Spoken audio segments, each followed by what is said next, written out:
ओम नमः शिवाय शिव जी सदा साई। ओम नमः शिवाय गुरु जी सदा साई। संगत जी गुरु जी का अनंतम अंतम शुक्राना, लख लख बार शुक्राना, चीज़ दा शुक्राना, सांस दा शुक्राना।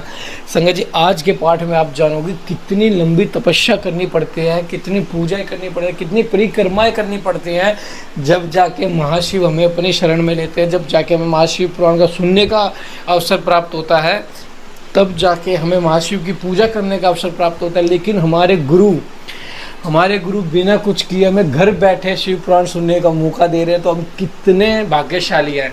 लेकिन हम उसे अपनाते नहीं हैं, लेकिन हम उसे सोचते हैं कि अंकल के चैनल के व्यूज़ बढ़ेंगे, अंकल का फ़ायदा होगा, अंकल अपने फ़ायदे के लिए डाल रहे हैं।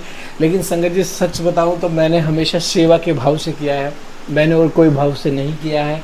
बाकी मेरे गुरु पिता ही जानते हैं मैं किस भाव से कर रहा हूँ, क्योंकि हर आदमी को संतुष्ट हम नहीं कर सकते, क्योंकि जिनका जो नज़रिया है वो नज़रिया वो ही रखेंगे, वो कभी अपना नज़रिया चेंज नहीं करेंगे, क्योंकि उनके मन में खोट है। जैसे गुरु जी कहते हैं जो अंदर से इंसान होता है वो ऐसे भी सामने वाले को ऐसा ही समझता है। संगत जी यह सेवा हो रही है। संगत जी मैं यकीन मानो इतने मैसेज आते हैं, 1000+ लोगों की ज़िंदगी चेंज हो चुकी है जो हमारे कंटिन्यू शिव पुराण के पाठ को सुन रहे हैं 1.5 साल से 2 साल से हमारे साथ, उनकी ज़िंदगी चेंज हो चुकी है। वो कहाँ से कहाँ पहुँच चुके हैं, जिसमें मैं भी हूँ, क्योंकि गुरु का जब शिव पुराण का पाठ होता है तो मैं भी सुनता हूँ, मैं पढ़ता भी हूँ। संगत जी हमारे इस जीवन इतना बदल दिया गुरु जी ने सिर्फ इस सेवा से, जिनकी हम कल्पना विस्तार में नहीं बजा सकते। हम ऋण हो गए हैं अनंत काल तक। जब जब हमारा मनुष्य में जीवन में जन्म होगा, मनुष्य की योनि में, जब जब हम गुरु जी के शुक्राना करने के ऋणी हो चुके हैं। शुक्राना ख़त्म नहीं होगा, लेकिन शुक्राना ख़त्म कभी नहीं होगा, कम पड़ जाएगा, लेकिन जो गुरु ने हमारे ऊपर अपनी मेहर करी है वो कम नहीं पड़ेगी। संगत जी बहुत महत्वपूर्ण सेवा है ये, बहुत बहुत ब्लेस है। आइए पाठ को शुरू करते हैं गुरु मंत्र जाप के साथ। ओम नमः शिवाय शिव जी सदा साई। ओम नमः शिवाय गुरु जी सदा साई। जय गुरु जी। जय गुरु जी। जय गुरु जी। वैद्यनाथेश्वर ज्योतिर्लिंग के परकटे कथा तथा महिमा। सूर्य जी कहते हैं, अब मैं वैद्यनाथेश्वर ज्योतिर्लिंग का पापहारी महात्म्य बताऊंगा। सुनो, राक्षस राज रावण जो बड़ा अभिमानी और अपने अहंकार को प्रकट करने वाला था, उत्तम पर्वत कैलाश पर भक्ति भाव से भगवान शिव की आराधना कर रहा था। कुछ काल तक आराधना करने पर जब महादेव जी प्रसन्न नहीं हुए, तब वह शिव की प्रसन्नता के लिए दूसरा तप करने लगा। पुलस्त्य कुलंदन श्रीमान रावण ने सिद्धि के स्थानभूत हिमालय पर्वत से दक्षिण वृक्षों से भरे हुए वन में पृथ्वी पर एक बहुत बड़ा गड्ढा खोदकर उसमें अग्नि की स्थापना की और उसके पास ही भगवान शिव को स्थापित करके हवन आरंभ किया। ग्रीष्म ऋतु में वह 5 अग्नियों के बीच में बैठता, वर्षा ऋतु में खुले मैदान में चबूतरे पर सोता और शीतकाल में जल के भीतर खड़ा रहता। इस तरह 3 प्रकार से उसकी तपस्या चलती थी। इस रीति से रावण ने बहुत तप किया भी दुरात्माओं के लिए, जिसको रिझाना कठिन था। वे परमात्मा पर महेश्वर उस पर प्रसन्न नहीं हुए। तब महामनस्वी दैत्यराज रावण ने अपना मस्तक काटकर शंकर जी का पूजन आरंभ किया। विधिपूर्वक शिव की पूजा करके वह अपना एक एक सिर काटता और भगवान को समर्पित कर देता। इस तरह उसने क्रमशः अपने 9 सिर काट डाले। जब एक ही सिर बाकी रहेगा, तब भगतवत्सल भगवान शंकर संतुष्ट एवं प्रसन्न हो वहीं उसके सामने प्रकट हो गए। भगवान शिव ने उसके सभी मस्तकों को पूर्ववत निरोग करके उसे उसकी इच्छा के अनुसार अनुपम उत्तम बल प्रदान किया। भगवान शिव का कृपा प्रसाद पाकर राक्षस रावण ने नतमस्तक हो हाथ उनसे कहा, देवेश्वर प्रसन्न होइए, मैं आपको लंका में ले चलता हूँ, आप मेरे उस मनोरथ को सफल कीजिए, मैं आपकी शरण में आया हूँ। रावण के ऐसा कहने भगवान शंकर बड़े संकट में पड़ गए और अनमने मन होकर बोले, राक्षस राज मेरी सारगर्भित बात सुनो। तुम मेरे इस उत्तम लिंग को भक्ति भाव से अपने घर को ले जाओ, परंतु जब तुम मुझे इसे कहीं भूमि पर रख दोगे तब यह वहीं सुस्थिर हो जाएगा, इसमें संदेह नहीं है। अब तुम्हारी जैसी इच्छा हो वैसा करो। सूर्य जी कहते हैं, ब्राह्मण भगवान शंकर के ऐसा कहने पर राक्षस राज रावण बहुत अच्छा कहकर शिवलिंग साथ लेकर अपने घर की ओर चला, परंतु मार्ग में भगवान शिव की माया से उसे मूत्र उत्सर्ग की इच्छा हुई। पुलस्त्य नंदन रावण समर्थशाली होने पर भी मूत्र के वेग को रोक न सका। इसी समय वहाँ आसपास एक ग्वाले को देखकर उसने प्रार्थना पूर्वक वह शिवलिंग उसके हाथों में थमा दिया और स्वयं मूत्र त्याग के लिए बैठ गया। एक मुहूर्त बीतते बीतते वह ग्वाला उस शिवलिंग के भार से अत्यंत पीड़ित हो व्याकुल हो गया। तब उसे पृथ्वी पर रख दिया। फिर तो वह हीरकमय शिवलिंग वहीं स्थित हो गया। वह दर्शन करने मात्र से संपूर्ण अभिष्टों को देने वाला था, पावराशि को हर लेने वाला। मुने वही शिवलिंग तीनों लोकों में वैद्यनाथेश्वर के नाम से प्रसिद्ध है, जो सत्पुरुषों को भोग और मोक्ष देने वाला है। यह दिव्य उत्तम एवं श्रेष्ठ ज्योतिर्लिंग दर्शन और पूजन से इस समस्त पापों को हर लेता है और मोक्ष की प्राप्ति कराता है। वह शिवलिंग जब संपूर्ण लोगों के हित के लिए कहीं स्थित हो गया, जब रावण भगवान शिव का परम उत्तम वर पाकर अपने घर को चला गया, वहां जाकर उस महान असुर ने बड़े हर्ष के साथ अपनी प्रिया मंदोदरी को सारी बातें कैसे सुनाई। इंद्र आदि संपूर्ण देवताओं और निर्मल मुनियों ने जब यह समाचार सुना, तब वे परस्पर सलाह करके वहां आए। उन सब का मन भगवान शिव में लगा हुआ था। उन सब देवताओं ने उस समय वहां बड़ी प्रसन्नता के साथ शिव का विशेष पूजन किया। वहां भगवान शंकर का प्रत्यक्ष दर्शन करके देवताओं ने उस शिवलिंग की विधिवत स्थापना की और उसका वैद्यनाथ नाम रखकर उसकी वंदना और सत्वन करके वे सर्वलोक को चले गए। ऋषियों ने पूछा, सूर्य जी, जब वह शिवलिंग वहीं स्थित हो गया था, रावण अपने घर को चला गया, तब वहाँ कौन सी घटना घटित हुई, आप यह बताइए। सूर्य जी ने कहा कि ब्राह्मणों, भगवान शिव का परम उत्तम वर पाकर महान असुर रावण अपने घर को चला गया। वहाँ उसने अपनी प्रिया से सब बातें कहीं और वह अत्यंत आनंद का अनुभव करने लगा। उधर इस समाचार को सुनकर देवता घबरा गए। पता नहीं है देवद्रोही महादुष्ट रावण भगवान शिव के वरदान से बल पाकर क्या करेगा। उन्हें नारद जी को भेजा। नारद जी ने जाकर रावण से कहा, तुम कैलाश पर्वत को उठाओ, तब पता लगेगा कि शिव जी का दिया हुआ वरदान कहाँ तक सफल हुआ। रावण को यह बात जस गई। उसने जाकर कैलाश को उखाड़ लिया।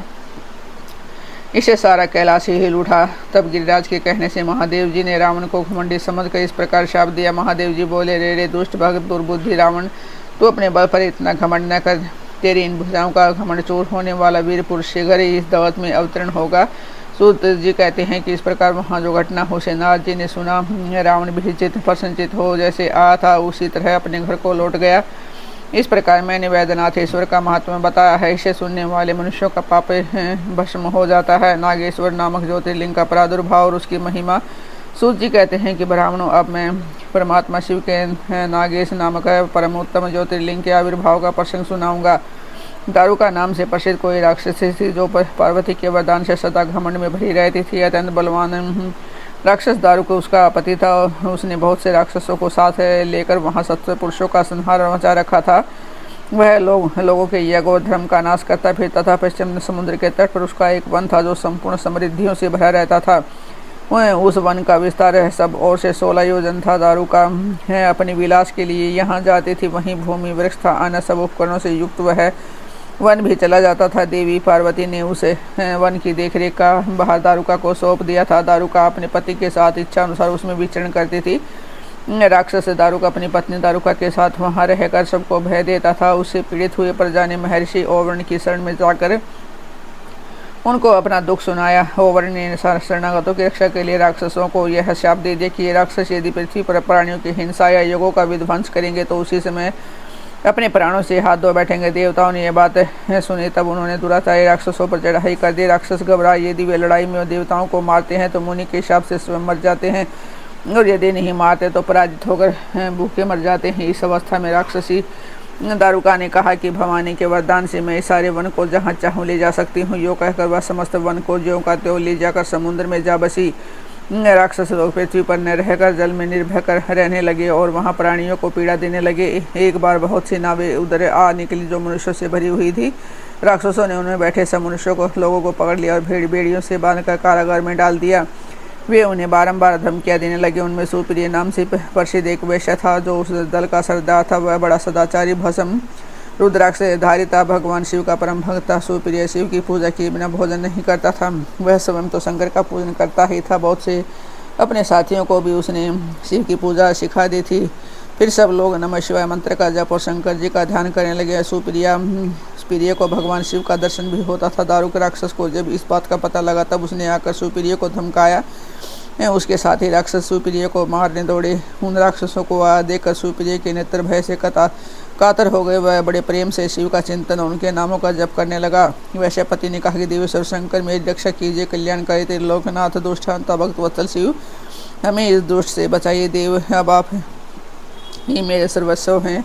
प्रभु, मैं आपका हूँ, आपके अधीन हूँ और आप ही सदा मेरे जीवन एवं प्राण हैं। सूर्य जी कहते हैं, सुप्रिय के इस प्रकार प्रार्थना करने पर भगवान शंकर एक विवर से निकल पड़े। उनके साथ ही 4 दरवाजों का एक उत्तम मंदिर भी प्रकट हो गया। उसके मध्य भाग में अद्भुत ज्योतिर्मय शिवलिंग प्रकाशित हो रहा था।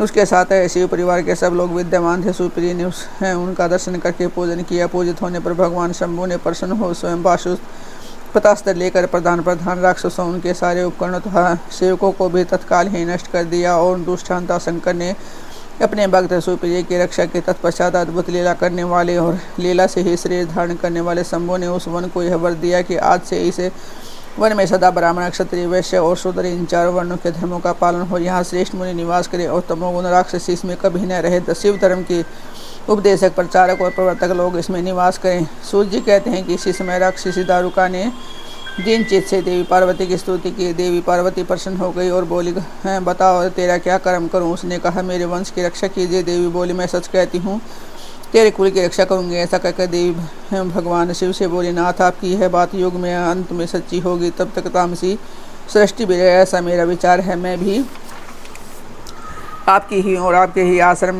में रहती हूँ, अतः मेरी बात को भी प्रमाणित कीजिए। राक्षसी दारुका देवी मेरी शक्ति हो, राक्षसियों में बलिष्ठ है, अतः यही राक्षसों के राजा का शासन करे। ये राक्षस पत्नियां जिन पुत्रों को पैदा करेंगी वे सब मिलकर इस वन में निवास करें, ऐसी मेरी इच्छा है। शिव बोले, प्रिय यदि तुम मेरी बात कहती हो तो यह मेरा वचन सुनो। मैं भक्तों का पालन करने के लिए प्रसन्नतापूर्वक इस वन में रहूँगा। जो पुरुष यहाँ वर्ण धर्म के पालन में तत्पर हो, प्रेम पूर्वक मेरा दर्शन करेगा, वह चक्रवर्ती राजा होगा। कलयुग के अंत और सत्ययुग के आरंभ में महासैन का पुत्र वीरसेन राजाओं का भी राजा होगा। वह मेरा भक्त और अत्यंत पराक्रमी होगा और यहाँ आकर मेरा दर्शन करेगा। दर्शन करते ही वह चक्रवर्ती सम्राट हो जाएगा।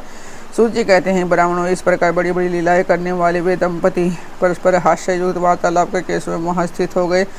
ज्योतिर्लिंग स्वरूप महादेव जी वहाँ नागेश्वर कहलाए और शिवा देवी नागेश्वरी के नाम से विख्यात हुई। वे दोनों ही सत्पुरुषों को प्रिय हैं। इस प्रकार ज्योतियों के स्वामी नागेश्वर नामक महादेव जी ज्योतिर्लिंग के रूप में प्रकट हुए। वे तीनों लोकों की संपूर्ण कामनाओं को सदा पूर्ण करने वाले हैं। जो प्रतिदिन आदरपूर्वक नागेश्वर के प्रादुर्भाव का यह प्रसंग सुनता है, बुद्धिमान मानव महापातकों का नाश करने वाला संपूर्ण मनोरथों को प्राप्त कर लेता है। जय गुरु जी, शुक्राना गुरु जी। संगत जी, गुरु जी के दर्शन कर लो। कितने प्यारे हो रहे, रेड चोले में बहुत मुस्कुराहट वाले गुरु जी का दर्शन है। आज के दर्शन बहुत नजदीक से मिल रहे हैं। संगत जी, हर 7 तारीख को गुरु लंगर सेवा होते, कोई भी संगत कॉन्ट्रीब्यूशन कर सकते हैं। जय गुरु जी, शुक्राना गुरु जी।